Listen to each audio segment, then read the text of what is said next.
My main outside interest is actually horses.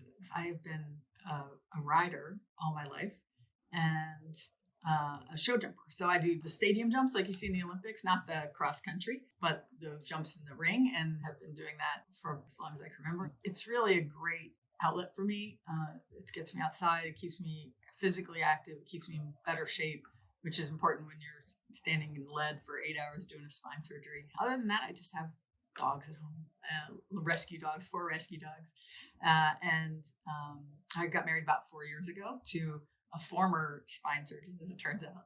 And he does a lot of consulting work. So we're busy enough.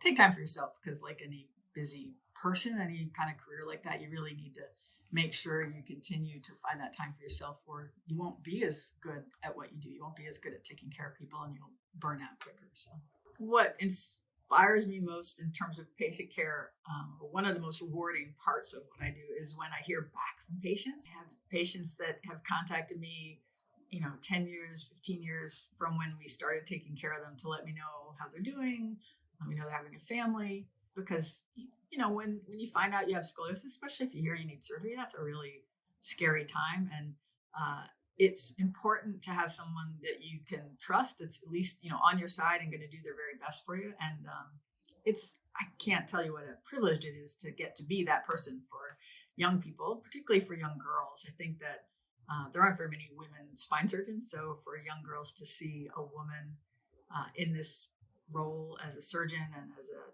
division chief and now as a CEO has been really, I feel like it's important to get myself out there that way, because they need to see somebody in that position. So they say, well, shoot, I can do that. I can do more than that. And so it's great to see what people have accomplished, what my patients have gone on to accomplish. The best part of my career, I have a box where I keep all the cards I get from patients and families. And those are really important to me. And if I have a rough day when things aren't going that well, that box is a good place to go to remember why this is really important work. I think everybody knows that it's really important to do something you're passionate about. If you're not passionate about it, it's just a job. Then you have to find some other passion in your life. Luckily for me, my work has been one of my kind of 2 great passions, I guess I would say.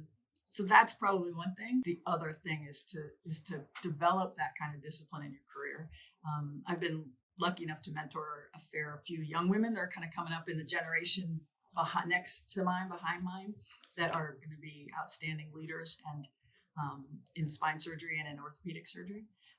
And I think that probably those 2 things, having that passion for what you do and finding something that you do that is that passion, is one. And then really developing those discipline habits that allow you to have that longevity in your career and to continue to grow in your career is probably the other.